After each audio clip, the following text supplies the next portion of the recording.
इस वक्त की बड़ी खबर आ रही है दिल्ली से, जहां कोतवाली इलाके में पुलिस की बदमाशों से मुठभेड़ हो गई। गाड़ियों की चेकिंग के समय पुलिस ने बाइक से जा रहे 2 बदमाशों को रोकने की कोशिश की। पुलिस को देखते ही बदमाश बाइक छोड़कर वहां से भागने लगे। पुलिस भी उनके पीछे भागी। तभी एक बदमाश ने पुलिस पर फायरिंग शुरू कर दी, जबकि दूसरा बदमाश चाकू निकालकर लहराने लगा। पुलिस ने भी जवाबी फायरिंग की, जिसमें एक बदमाश घायल हो गया। गिरफ्तार किए गए दोनों बदमाशों के खिलाफ 9 मामले दर्ज हैं और उनकी काफी समय से तलाश थी। दीपक बिष्ट हमारे सहयोगी फोन लाइन पर मौजूद हैं। दीपक, 2 बदमाश गिरफ्तार किए गए हैं, किन किन मामलों में ये वांछित थे? देखिए, लूट और उसके साथ ही स्नैचिंग और आर्म्स एक्ट के कई मामले हैं, क्योंकि हथियारों की नोक पर या हमेशा वहां पर आसपास जो कोतवाली इलाका है वहां पर लूटपाट की वारदातों को अंजाम देते हैं। दिल्ली पुलिस की स्पेशल जो कोतवाली थाना की टीम है वो वहां पर चेकिंग कर रही थी पिकेट लगाकर, और जो 15 तारीख की शाम को लगभग 5 बजे के आसपास ये दोनों बदमाश वहां से निकले और दोनों ने पुलिस पार्टी को देखते ही वापस अपनी बाइक मोड़ने की कोशिश की, जिसके बाद फायरिंग की गई पुलिस की तरफ। और पुलिस बमुश्किल एसएचओ के ऊपर जो गोली दागी गई थी वो बड़ी मुश्किल से बचे हैं, और उसके बाद उन्होंने जवाबी फायरिंग में एक बदमाश के पैर में गोली मारी है, जिसका नाम कन्हैया है, और इसी के ऊपर सबसे ज्यादा मामले हैं। सफलता कही जाएगी, क्योंकि काफी समय से स्नैचिंग की वारदातों में दिल्ली में जो है लोगों का जीना हराम किया हुआ है, और यही वजह है कि इस पूरी वारदात का खुलासा करते हुए पुलिस का कहना है कि आगे भी कई सारी वारदातों का खुलासा इनसे हो सकता है, इनसे पूछताछ की जा रही है। बिल्कुल दीपक, तो दिल्ली पुलिस के लिए बड़ी कामयाबी है। देश आज पाकिस्तान के साथ 1971 के युद्ध की जीत की 50वीं वर्षगांठ मना रहा है। इस मौके पर आज दिल्ली के नेशनल वॉर मेमोरियल पर पीएम मोदी स्वर्णिम विजय मशाल जलाकर इस समारोह की शुरुआत करेंगे। आज के ही दिन 1971 में पाकिस्तान की सेना के आत्मसमर्पण के साथ ही 1971 का युद्ध खत्म हुआ था और बांग्लादेश का जन्म हुआ था। दूसरे विश्व युद्ध के बाद किसी देश की सेना का यह सबसे बड़ा आत्मसमर्पण था। नेशनल वॉर मेमोरियल में पीएम मोदी, रक्षा मंत्री और तीनों सेना के प्रमुख आज सुबह देश के शहीदों को श्रद्धांजलि देंगे। इस मौके पर एयरफोर्स के लड़ाकू हेलीकॉप्टर अपाचे और लड़ाकू विमान सुखोई भी नेशनल वॉर मेमोरियल के ऊपर से उड़ान भरकर शहीदों को सलामी देंगे। कर्नाटक की विधानसभा में कुछ ऐसा हुआ जैसा देश के इतिहास में अभी तक किसी भी विधानसभा या संसद में पहले कभी नहीं। कांग्रेस के विधान परिषद सदस्यों ने कार्यवाही चला रहे उपसभापति को जबरन उनकी कुर्सी से खींचकर हटा दिया और विधान परिषद में जोरदार हंगामा चलता रहा। जब तक बीजेपी, कांग्रेस और जेडीएस के नेता सभापति की कुर्सी को घेरकर हंगामा कर रहे थे, तब तक सब कुछ सामान्य दिख रहा था। अचानक सभापति की कुर्सी के पीछे कुछ हाथापाई जैसी तस्वीरें दिखने लगी। कांग्रेस के कुछ एमएलसी जबरन गेट खोलने की कोशिश करते दिखे। कुछ ही पल बाद कांग्रेस के कुछ एमएलसी जबरन कुर्सी पर बैठे डिप्टी चेयरमैन को खींचकर उनकी कुर्सी से उठाने लगे। विधान परिषद के सभापति से बदसलूकी की ऐसी तस्वीर इससे पहले देश में कभी नहीं देखी गई। डिप्टी चेयरमैन एसएल धर्मेगौड़ा को बीजेपी के नेताओं ने खींचकर दोबारा कुर्सी पर बैठाने की कोशिश भी की, लेकिन नाकाम रहे। कुछ देर तो ऐसे लगा जैसे विधानसभा में कबड्डी चल रही हो। विधान परिषद के डिप्टी चेयरमैन खुद को कांग्रेस नेताओं की मजबूत पकड़ से छुड़ाने की नाकाम कोशिश करते रहे, लेकिन आखिरकार उन्हें कांग्रेस ने दोबारा कुर्सी पर बैठने नहीं दिया। कांग्रेस ने आरोप लगाया कि सरकार चला रही बीजेपी और जेडीएस ने गलत तरीके से चेयरमैन को हटाने के लिए डिप्टी चेयरमैन को कुर्सी पर बैठाया और इसीलिए डिप्टी चेयरमैन को जबरन कुर्सी से खींचकर हटाना पड़ा। थोड़ी ही देर में विधान परिषद के चेयरमैन हंगामे के बीच सदन में आए और खाली पड़ी सभापति की कुर्सी पर बैठ गए। अब उनके कुर्सी पर बैठने से नया दंगल शुरू हो गया। कांग्रेस का एक एमएलसी उनकी सुरक्षा के लिए उनके पास आकर खड़ा हो गया और स्पीकर से कुर्सी छोड़ने की अपील कर रहे बीजेपी के नेता हंगामा करने लगे। अचानक कांग्रेस के एमएलसी को ऐसा गुस्सा आया कि उसने बीजेपी के एक नेता को जोर से धक्का दिया, जिससे वो दूर जाकर गिर पड़ा। विधान परिषद की सारी कुर्सियां खाली पड़ी रहीं और स्पीकर की कुर्सी के पास हंगामा चलता रहा। आखिरकार चेयरमैन ने विधान परिषद की कार्यवाही को अनिश्चितकाल के लिए स्थगित कर दिया। हालांकि ये पूरा विवाद इसलिए खड़ा हुआ क्योंकि इस कोर्ट कर्नाटक में कांग्रेस और जेडीएस के गठबंधन की सरकार के वक्त स्पीकर का चुनाव किया गया था और उस वक्त कांग्रेस का नेता चेयरमैन का चुनाव जीतने में कामयाब हो गया था। लेकिन राज्य में सरकार बदलने के बाद कांग्रेस विपक्ष में है, जबकि जेडीएस और बीजेपी मिलकर सरकार चला रहे हैं। दोनों पार्टियों के पास बहुमत है, इसलिए वो चेयरमैन पद का चुनाव दोबारा कराना चाहते हैं, जिसके लिए चेयरमैन के खिलाफ अविश्वास प्रस्ताव पेश किया जाना था और प्रस्ताव पर वोटिंग में अगर सरकार जीत जाती तो नए चेयरमैन के चुनाव का रास्ता साफ होता। बीजेपी का कहना है कि जब स्पीकर के खिलाफ ही प्रस्ताव हो तो सभापति के पद पर डिप्टी चेयरमैन को बिठाए जाने का नियम है, लेकिन इसी बात पर हंगामा शुरू हो गया और कांग्रेस के सदस्यों ने डिप्टी चेयरमैन को जबरन कुर्सी से उठा दिया। गुंडा तत्वों ने उपाध्यक्ष को चेयर पर से फिजिकली उठा के हटाया, दुर्व्यवहार किया, बहुत निंदनीय है। और 100 वर्ष के हमारे काउंसिल के इतिहास में ऐसा शर्मनाक दिन नहीं देखा गया। लेकिन कांग्रेस के नेताओं ने दो टूक कहा कि डिप्टी चेयरमैन को गलत तरीके से कुर्सी पर बैठाया गया था, इसलिए कांग्रेस ने उन्हें जबरन कुर्सी से उठा दिया। They have made the deputy chairman sit illegally. We as Congress people, we protested that. We asked him to get down from the chair. He didn't get down from the chair. The chairman then, we had to evict him literally. UP के कासगंज में नगरपालिका ने सरकारी जगह पर अतिक्रमण कर बनाई गई कई दुकानों और मकानों को तोड़ दिया। वहां नाले के ऊपर अवैध कब्जा कर उन्हें बनाया गया था, जिन्हें जिला अधिकारियों और पुलिस बल की मौजूदगी में एक एक कर कुछ मशीनों की मदद से ध्वस्त कर दिया गया।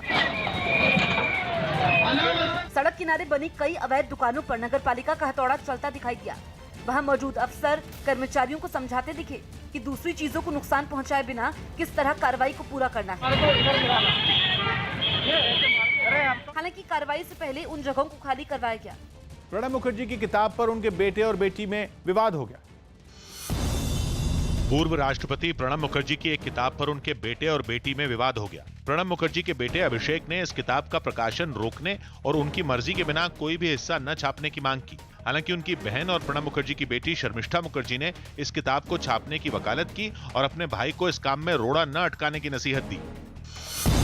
टॉम मूडी को आईपीएल टीम सनराइजर्स हैदराबाद का क्रिकेट निदेशक बनाया गया।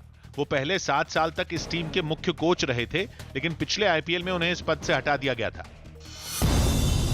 टीम इंडिया ने पहले टेस्ट के लिए एडिलेड में अभ्यास किया।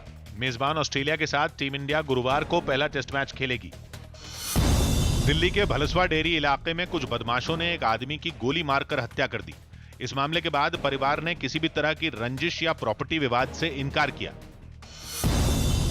राहुल गांधी ने किसान आंदोलन के बहाने एक बार फिर केंद्र सरकार पर हमला बोला। राहुल ने ट्वीट कर आरोप लगाया कि केंद्र सरकार प्रदर्शनकारी किसानों को खालिस्तानी समझती है। राहुल के इस ट्वीट पर भड़की बीजेपी ने उन पर देश की छवि खराब करने का आरोप लगा दिया। पूरी दुनिया में भारत को कैसे बदनाम करो, इसकी कोशिश में लगे हुए। शिवसेना ने भी राहुल गांधी के बयान का समर्थन किया और राहुल की बात को देश की भावना बता दिया। जो भी सरकार के खिलाफ आवाज उठाएगा उसको आप तुरंत देशद्रोही बोलेंगे। पश्चिम बंगाल की मुख्यमंत्री ममता बनर्जी ने मंगलवार को जलपाईगुड़ी की रैली से बीजेपी पर जवाबी हमला किया। ममता बनर्जी ने आरोप लगाया कि सत्ता के लिए बीजेपी बंगाल के लोगों को बांटने की कोशिश कर रही है और इसलिए सीएए लागू करने का दावा किया जा रहा है। ममता बनर्जी ने साथ ही कहा कि बंगाल के लोगों को सीएए को लेकर डरने की जरूरत नहीं है। ममता बनर्जी ने बीजेपी पर आरोप लगाया कि बीजेपी बंगाल को भी गुजरात बनाना चाहती है, जबकि राज्य का विकास सिर्फ टीएमसी कर सकती है। इतना ही नहीं, बंगाल की मुख्यमंत्री ने दावा किया कि अल्पसंख्यकों का वोट बांटने के लिए बीजेपी असदुद्दीन ओवैसी की पार्टी एमआईएम को किराए पर बंगाल में लाने की साजिश रच रही है।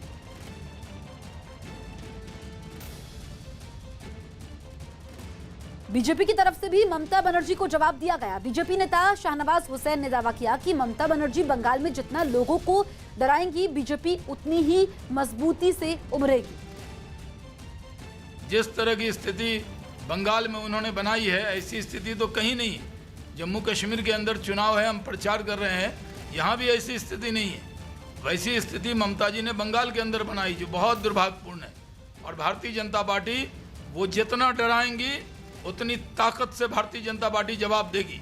हम उनसे डरने वाले नहीं हैं। भारतीय जनता पार्टी अगर डरती तो इस मुकाम पे नहीं पहुंचती। ममता जी को जो भी समझा रहा होगा, जो उनको सलाह दे रहा होगा, वो गलत सलाह दे रहा है। ऑस्ट्रेलिया के कई राज्य भारी बारिश के बाद आई बाढ़ से बुरी तरह जूझ रहे हैं। वहां तूफान और मूसलाधार बारिश की वजह से समंदर में लगातार ऊंची ऊंची लहरें उठ रही और किनारों पर मौजूद रिहायशी इलाकों पर कहर ढा रही। मौसम की मार झेल रहे न्यू साउथ वेल्स के कुछ इलाकों से डराने वाली तस्वीरें सामने आईं, जहां ताकतवर लहरें भारी भरकम पेड़ों को जड़ समेत उखाड़कर अपने साथ ले जाती थी। एक तस्वीर ऐसी भी सामने आई जहां समंदर की हरकतों पर नजर रखने के लिए तैनात एक कर्मचारी लहरों की चपेट में आने से बाल बाल बचता नजर आया। वहां के कुछ इलाकों में पिछले 5 दिनों में तेज हवाओं के साथ भारी बारिश हुई। बाढ़ का पानी लोगों के घरों तक भी पहुंच गया। सड़कें और फुटपाथ सब कुछ पानी में समा गया। Very strong damaging winds across the northern coast. हालात की गंभीरता को देखते हुए कई इलाकों में पहले से जारी बाढ़ की चेतावनी बरकरार रखी गई है। साथ ही लोगों से भी कहा गया कि हालात बिगड़ने पर उन्हें अपने घरों को छोड़ना होगा। हालांकि मौसम वैज्ञानिकों को उम्मीद है कि अगले 2 दिनों में लोगों को भारी बारिश से राहत मिल सकती है। और D2H के चैनल नंबर 306 पर हर ताजा खबर के लिए देखते रहिए न्यूज़ 18 इंडिया। प्लीज आप मुझे लिफ्ट दे सकें? किसी अनजान व्यक्ति को लिफ्ट देते समय सावधान रहें। घर कब आओगे? हादसा कभी भी कहीं भी किसी के भी साथ हो सकता है। हादसा देखिए सिर्फ न्यूज़ 18 इंडिया पर। कुछ सुनी सुनाई बाघ जो है वो स्पिरिट है यहाँ पे। कुछ आंखों देखी रात में देखा कि ये एक लाइट निकला। ये किसान आंदोलन की वजह से बंद पड़े दिल्ली की बॉर्डर खुलवाने के से जुड़ी एक जनहित याचिका पर आज सुप्रीम कोर्ट में सुनवाई हो सकती है। इस याचिका में शाहीन बाग मामले से जुड़े सुप्रीम कोर्ट के ही एक फैसले का हवाला देते हुए दिल्ली की बॉर्डर खुलवाने के निर्देश देने की कोर्ट से अपील की गई है। शाहीन बाग मामले में सुप्रीम कोर्ट ने कहा था कि आंदोलन के जरिए आम रास्ते को बंद नहीं किया जा सकता है और आंदोलन के लिए एक जगह निश्चित की जानी चाहिए। याचिका में आंदोलनकारियों को सड़क से हटाने की मांग की गई है। सुबह 11 बजे इस याचिका पर सुनवाई हो सकती है। हॉकी खिलाड़ी ध्यानचंद पर फिल्म बनेगी। हॉकी के महान खिलाड़ी रहे ध्यानचंद पर एक फिल्म बनाई जाएगी जिसकी शूटिंग अगले साल शुरू होगी। पुणे की जेनोवा फार्मा कंपनी को इंसानों पर कोरोना वैक्सीन के ट्रायल की मंजूरी दे दी गई।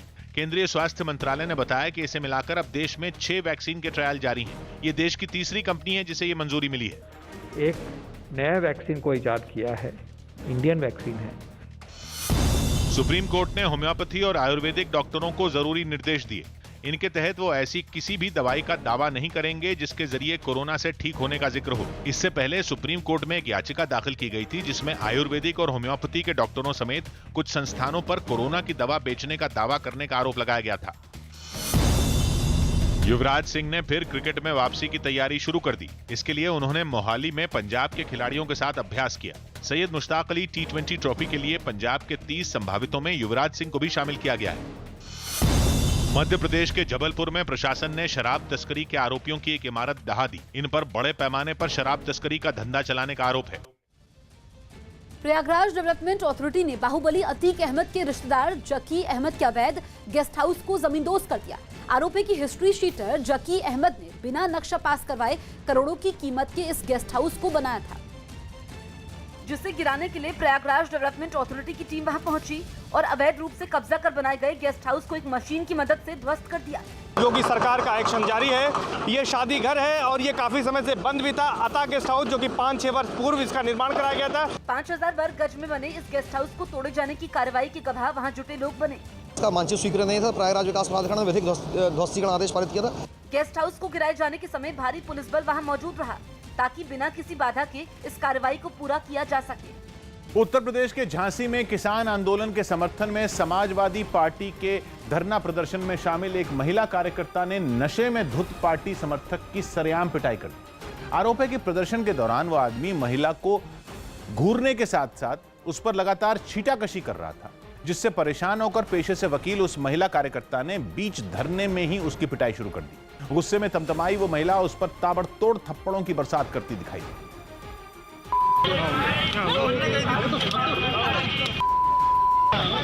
महिला के बाद वहां मौजूद पार्टी के एक दूसरे कार्यकर्ता ने भी उस पर अपने हाथ साफ किए।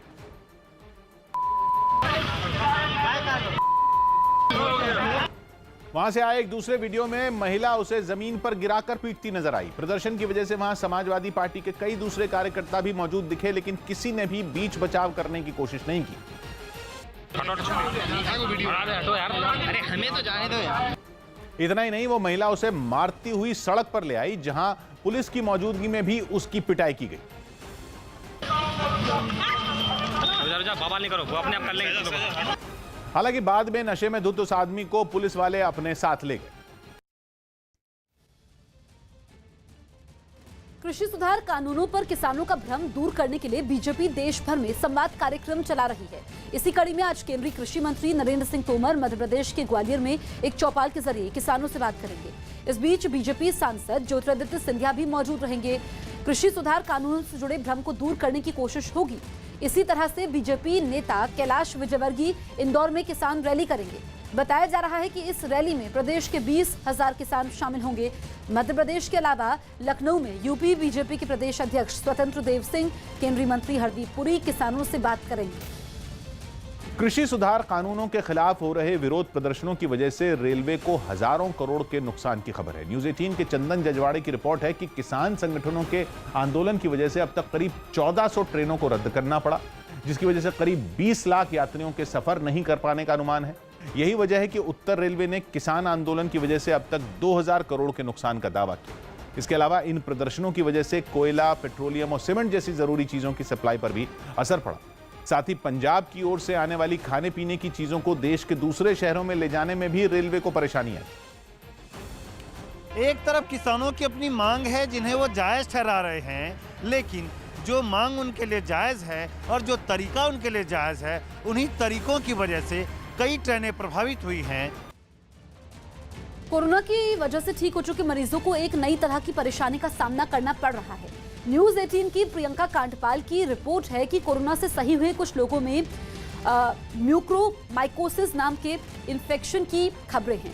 दिल्ली के गंगाराम अस्पताल के डॉक्टरों के मुताबिक बीते 15 दिनों में इस तरह के 13 मामले सामने आए हैं, जिनमें कोरोना से ठीक हो चुके 50% लोगों की आंखों की रोशनी खत्म होने का दावा भी किया गया है और कोरोना से होने वाला इन्फेक्शन इनके लिए नई बात है। जैसे जैसे कोविड के बारे में ज़्यादा इन्फॉर्मेशन मिलती जा रही है, ये कुछ चीज़ें सामने आई हैं, तो इट इज़ नॉट सरप्राइजिंग, लेकिन ये एक नई इन्फॉर्मेशन सामने आई है, हमें चौकन्ना रहना चाहिए। पंजाब के जालंधर की करीब 75 साल की महिला सत्या देवी की मेहनत रंग लाई और पाकिस्तान के जेल में बंद उनके पति की 49 साल बाद रिहाई की उम्मीद जगी। सत्या देवी के पति मंगल सिंह 1971 की लड़ाई में लापता हो गए थे। उस वक्त मंगल की उम्र महज 27 साल थी। 1971 की लड़ाई में मंगल सिंह की बांग्लादेश के मोर्चे पर ड्यूटी लगाई गई थी। कुछ दिन बाद परिवार को खबर मिली कि सैनिकों को ले जा रही एक नाव डूब गई और उसमें सवार मंगल सिंह समेत सभी सैनिक मारे गए थे।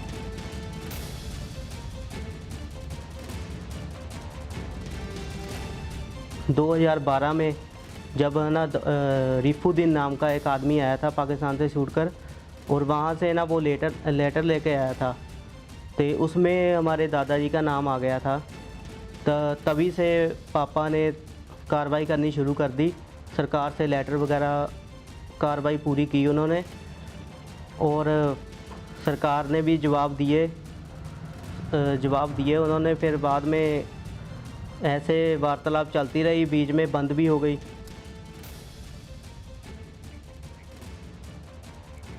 इस वक्त की बड़ी खबर आ रही है जम्मू कश्मीर से, जहां कठुआ जिले के हीरानगर सेक्टर में पाकिस्तान ने एक बार फिर सीज फायर का उल्लंघन किया है।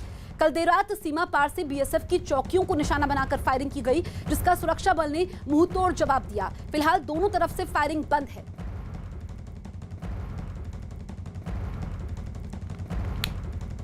इस वक्त की बड़ी खबर हम आपको बता रहे हैं जम्मू कश्मीर से, जहां पर कठुआ जिले के हीरानगर सेक्टर में पाकिस्तान ने एक बार फिर सीज फायर का उल्लंघन किया है।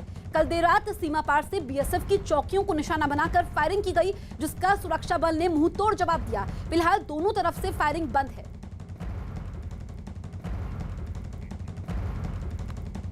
तो लगातार पाकिस्तान की तरफ से सीज फायर का उल्लंघन हो रहा है और इस बार कठुआ जिले के हीरानगर सेक्टर में पाकिस्तान ने सीज फायर का उल्लंघन किया है। देर रात सीमा पार से बीएसएफ की चौकियों को निशाना बनाकर फायरिंग की गई, जिसका सुरक्षा बल ने मुंहतोड़ जवाब दिया है और इस वक्त दोनों तरफ से फायरिंग बंद है। पवन हमारे सहयोगी फोन लाइन पर मौजूद है। पवन, ताजा स्थिति क्या है? देखिए, अभी दोनों तरफ से फायरिंग बंद है, लेकिन बीती रात पाकिस्तान की तरफ से हीरानगर सेक्टर जो जिला कठुआ का है, भारत पाक अंतर्राष्ट्रीय सीमा का, वहां पर बीएसएफ की जो फॉरवर्ड पोस्टें थी उनको निशाना बनाकर फायरिंग की गई थी। बीएसएफ ने भी पाकिस्तानी रेंजर्स को करारा जवाब दिया है। दोनों तरफ लगभग 3 घंटे तक फायरिंग चली है। रात 1 बजे तक ये फायरिंग दोनों तरफ से चलती रही है, क्योंकि इस समय जो भारत पाक अंतर्राष्ट्रीय सीमा के साथ सटा हुआ इलाका है, वहां पर घना कोहरा होता है और वहीं से आतंकियों की घुसपैठ करवाने के लिए ही उस पार से फायरिंग की जा रही थी। रेटिंग एजेंसी एसएनपी ने भारत की अर्थव्यवस्था में सुधार के संकेत दिए। रेटिंग एजेंसी एसएनपी ने कोरोना संकट के बावजूद भारत की अर्थव्यवस्था में सुधार के संकेत दिए। उसने मौजूदा वित्त वर्ष में जीडीपी अनुमान बढ़ाकर -7.7% कर दिया। इससे पहले एसएनपी ने जीडीपी -9% रहने का अनुमान जताया था।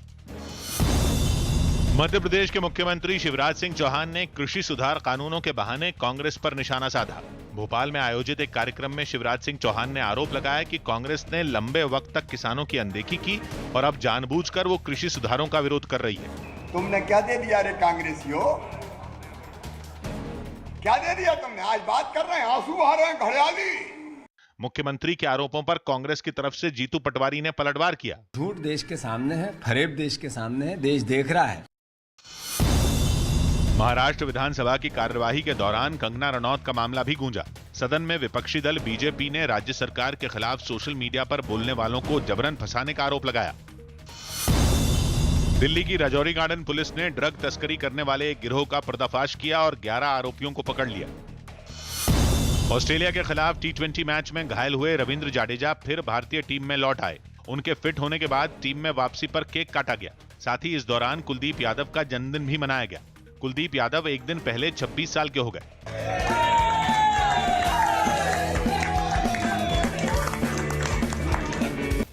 एम्स प्रशासन की तरफ से मांगों पर जल्द पूरा किए जाने का भरोसा मिलने के बाद एम्स नर्सिंग यूनियन ने अपनी हड़ताल को खत्म कर दिया है। इसके साथ ही सभी नर्सिंग स्टाफ अपने काम पर लौट गए हैं। नर्सों की हड़ताल खत्म होने के साथ ही मरीजों के साथ साथ डॉक्टरों ने भी राहत की सांस ली है। इससे पहले दिल्ली हाईकोर्ट ने भी एम्स नर्सिंग यूनियन की हड़ताल पर रोक लगाते हुए उन्हें नोटिस जारी किया है। इस मामले में अगली सुनवाई 18 जनवरी को होनी है।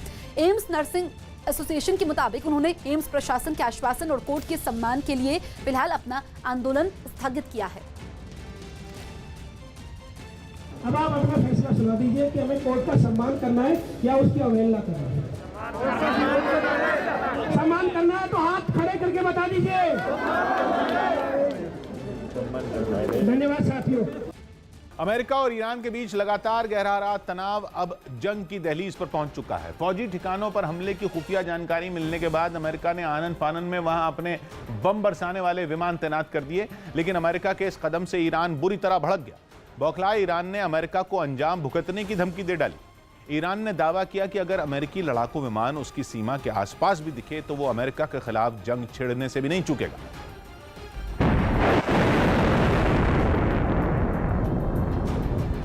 अमेरिका की इस तैनाती की वजह ईरान से आई एक खुफिया रिपोर्ट है।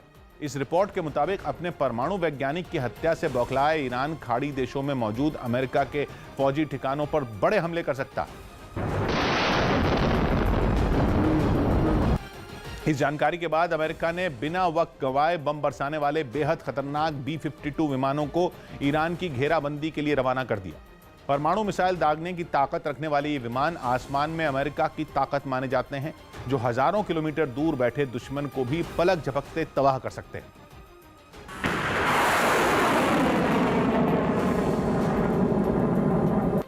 यही नहीं, अमेरिका ने ईरान की निगरानी के लिए वहां अपने सबसे ताकतवर जंगी जहाज USS निमित्ज को भी तैनात किया है, लेकिन अमेरिका की इस घेरेबंदी से ईरान बुरी तरह चिढ़ गया। वो भी अपनी ताकत का प्रदर्शन कर अमेरिका को दूर रहने की चेतावनी दे रहा है। ऐसे में अब अगर इस इलाके में एक छोटा सा टकराव भी हुआ तो उसके बड़ी जंग में बदलते देर नहीं लगेगी। कोरोना पीड़ित हरियाणा के स्वास्थ्य मंत्री अनिल विज को गुरुग्राम के मेदांता अस्पताल में भर्ती करवाया गया है। कोरोना पॉजिटिव पाए जाने के बाद अनिल विज रोहतक PGI में भर्ती थे, लेकिन सेहत में सुधार नहीं होने के बाद उन्हें मेदांता अस्पताल भेजा गया है। इससे पहले एम्स और मेदांता के डॉक्टरों ने अनिल विज की जांच भी की। रोहतक PGI में अनिल विज को प्लाज्मा थेरेपी भी दी गई थी। अनिल विज कोरोना वैक्सीन की पहली डोज लेने के बाद भी पॉजिटिव हो गए थे। शुभेंदु अधिकारी ने बीजेपी में जाने की खबरों के बीच बंगाल के हल्दिया में शक्ति प्रदर्शन किया। खबर है कि 19 दिसंबर को वो अमित शाह की मौजूदगी में बीजेपी का दामन थामेंगे, जिससे कुछ दिन पहले उन्होंने हल्दिया में एक रैली की और ममता बनर्जी को अपनी ताकत दिखाई। शुभेंदु अधिकारी जैसे ही रैली में पहुंचे, उनके समर्थकों ने उन्हें घेर लिया और वो बड़ी मुश्किल से मंच तक पहुंचे। इन लोगों में कई तो उनके समर्थन में टोपी भी लगाए दिखे। लोगों का ऐसा जोश देखकर वो भी खुशी से फूले नहीं समाये और आने वाले चुनाव का जिक्र करते हुए मंच से जमकर गरजे। नंदीग्राम आंदोलन में ममता के सहयोगी रहे शुभेंदु अधिकारी के जल्द ही बीजेपी में शामिल होने की खबर है। पिछले कई दिन से वो जिस तरह से TMC से कटे कटे नजर आ रहे हैं, उससे इसके संकेत भी मिलने लगे। हल्दिया की इस रैली में भी उन्होंने ममता का नाम लिए बिना अपने ही तेवर बरकरार रखे।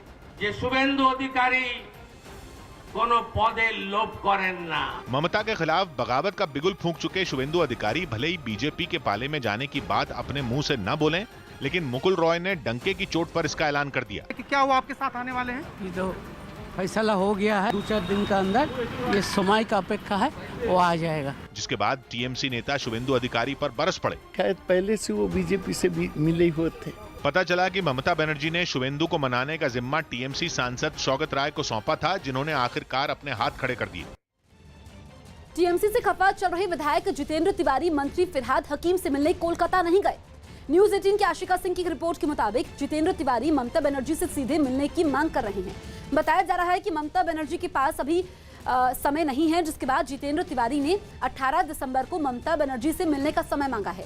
पिछले दिनों आसनसोल से टीएमसी विधायक जितेंद्र तिवारी ने मोदी सरकार की स्मार्ट सिटी योजनाओं की तारीफ करते हुए ममता सरकार पर केंद्र का फंड आसनसोल को नहीं देने का आरोप लगाया था।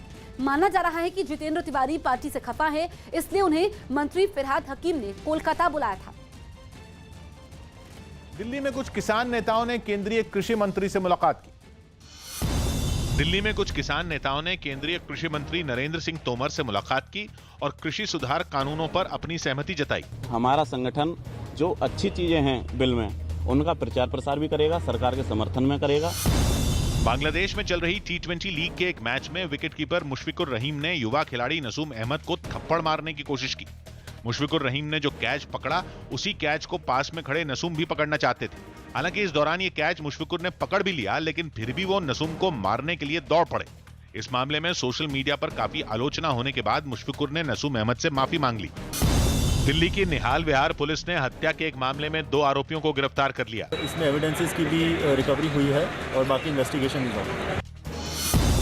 सुप्रीम कोर्ट ने कोरोना ड्यूटी पर तैनात डॉक्टरों को लगातार काम से आराम देने पर जोर दिया और केंद्र से इस पर जल्द विचार करने को कहा।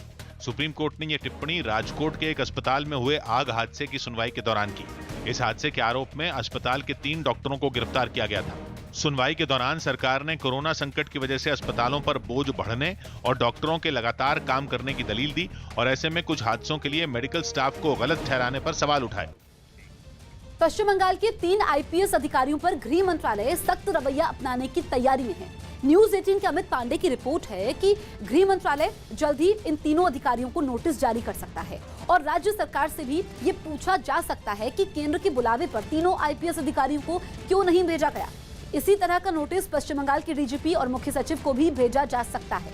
पिछले हफ्ते बीजेपी अध्यक्ष जेपी नड्डा के काफिले पर हमले के बाद केंद्र ने इन तीनों अधिकारियों को बुलाने का फैसला किया था, लेकिन केंद्र के बुलावे पर बंगाल के तीनों अधिकारी दिल्ली नहीं पहुंचे। हमले के वक्त ये तीनों अधिकारी बीजेपी अध्यक्ष के कार्यक्रम की सुरक्षा में तैनात थे। जम्मू कश्मीर के जिला विकास परिषद यानी डीडीसी के चुनाव के 7वें चरण के लिए आज मतदान हो रहा है। सुबह 7 बजे से दोपहर 2 बजे तक चलने वाले मतदान में जम्मू के 18 और श्रीनगर की 13 सीटों के लिए वोट डाले जा रहे हैं। इसके अलावा डोडा के भाला, रामबन, रियासी के कटरा, पैंथल के साथ साथ उधमपुर के टिकरी में भी वोट डाले जा रहे हैं। जिला विकास परिषद के चुनाव 19 दिसंबर तक होने हैं, जबकि 22 दिसंबर को मतगणना होगी।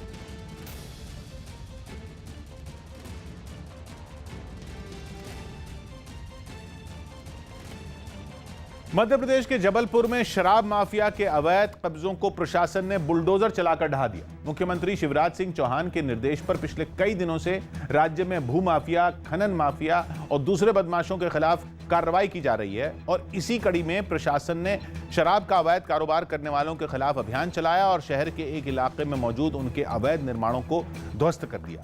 कार्रवाई की जो तस्वीरें सामने आई, उनमें एक तस्वीर में खुदाई करने वाली कई मशीनें करोड़ों की सरकारी जमीन पर बने अवैध कब्जों को गिराती दिखी, जिसकी वजह से वहां धूल का गुबार छा गया।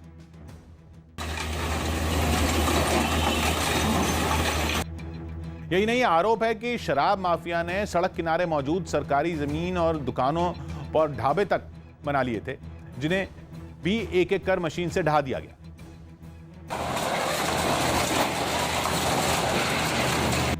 प्रशासन की इस कार्रवाई की वजह से वहां लोगों की भीड़ जमा हो गई, जिसे देखते हुए वहां पुलिस के जवानों को तैनात कर दिया गया ताकि बवाल होने पर हालात को वक्त रहते संभाला जा सके। आतंकी संगठन जैश का सरगना मसूद अजहर ने पाकिस्तान की सेना के साथ मिलकर भारत के खिलाफ नई साजिश रची है। न्यूज 18 के संदीप बोल की रिपोर्ट के मुताबिक जैश ने अफगानिस्तान के आतंकवादियों से हाथ मिलाया है और अब अफगानिस्तान के आतंकी जैश के आतंकवादियों को ट्रेनिंग दे रहे हैं। अफगानिस्तानी आतंकी आईडी बनाने में माहिर होते हैं, इसलिए जैश ने अपने आतंकवादियों की ट्रेनिंग के लिए इन्हें चुना है। ट्रेनिंग से लेकर भारत में घुसपैठ करवाने की जिम्मेदारी मसूद अजहर ने अपने भाई रऊफ को दे रखी है, जो सीधे पाकिस्तानी खुफिया एजेंसी ISI के संपर्क में है। ये ट्रेनिंग पाकिस्तान के कब्जे वाले बालाकोट में दी जा रही है। जानकारी के मुताबिक ट्रेनिंग के बाद इन आतंकवादियों की 10-10 की गुट में भारत में घुसपैठ करवाने की कोशिश होगी। हर गुट में 8 पाकिस्तानी आतंकी होंगे, जबकि 2 अफगानिस्तानी आतंकी होंगे। इस पूरी साजिश को अंजाम देने के लिए ISI ने रऊफ को फंड भी दिया है। किसान आंदोलन का बुरा असर दिल्ली, हरियाणा और हिमाचल प्रदेश के कई उद्योगों पर पड़ रहा है। बीते करीब 3 हफ्तों में कई फैक्ट्रियां बंद होने के कगार पर पहुंच गईं, तो दिल्ली चंडीगढ़ हाईवे के वो ढाबे भी बेहाल हैं जो आंदोलन से पहले तक गुलजार रहा करते थे। लेकिन अब इन ढाबों की पार्किंग में इक्का दुक्का ही गाड़ी दिखती है। कभी जिन ढाबों में आए लोगों को टेबल खाली होने का इंतजार करना पड़ता था, वहां अब सन्नाटा पसरा है। पहले सजे धजे दरबान मेहमानों के लिए मुस्कुराते हुए दरवाजा खोलते थे, लेकिन अब दरवाजा खोलने का मौका घंटों घंटों तक नहीं मिलता। जिन झूलों पर बच्चों को बारी का इंतजार रहता था, वो अब खाली पड़े हैं। मुरथल के पराठों के हजारों दीवाने दिल्ली से रोज खिंचे चले आते थे, लेकिन आंदोलन के बाद से तमाम ढाबों का हाल बेहाल है। दिल्ली से कोई गाड़ी आ नहीं रही है। मुरथल के इन ढाबों पर रोज लाखों का कारोबार होता था, हजारों लोगों के घरों का चूल्हा जलता था, लेकिन किसान आंदोलन की आग ने उन सभी चूल्हों को ठंडा कर दिया। केवल मुरथल ही नहीं, बल्कि दिल्ली से चंडीगढ़ तक सैकड़ों ढाबों का हाल ऐसा ही है। इसके अलावा दिल्ली और हरियाणा की सीमा पर बने ज्यादातर इंडस्ट्रियल एरिया भी आंदोलन की आग में झुलस रहे हैं और जल्द से जल्द आंदोलन खत्म करने की आस लगाए बैठे हैं। फैक्ट्रियों में न तो मजदूर पहुंच पा रहे हैं, न कच्चा माल पहुंच रहा है और न ही बना हुआ माल फैक्ट्रियों से निकल पा रहा है। कुछ फैक्ट्री मालिक तो किसानों के साथ ही धरने पर बैठने की बात करने लगे हैं। 10-15 दिन और चला तो हम तो बंद करके और सब इन्हीं के साथ सड़क पे आ जाएंगे। दिल्ली का नरेला इंडस्ट्रियल एरिया भी आंदोलन शुरू होने के बाद से ही बेहाल है। नरेला में सैकड़ों की संख्या में छोटी फैक्ट्रियां हैं। 20 दिन में फैक्ट्री मालिकों के सामने काम धंधे बंद करने की नौबत आ गई। पहले ही कोरोना की मार झेल रहे थे, अब ये आंदोलन की वजह से काफी नुकसान का सामना कर रहे हैं। कुछ किसान संगठनों और उद्योगपतियों की एक बैठक के बाद confederation of all India traders ने जल्द आंदोलन खत्म कराने की अपील की। हम किसानों के अधिकार का सम्मान करते हैं, किंतु उनका अधिकार दूसरे वर्गों पर का अतिक्रमण न हो जाए। लेकिन किसी अपील का कोई असर नहीं हुआ।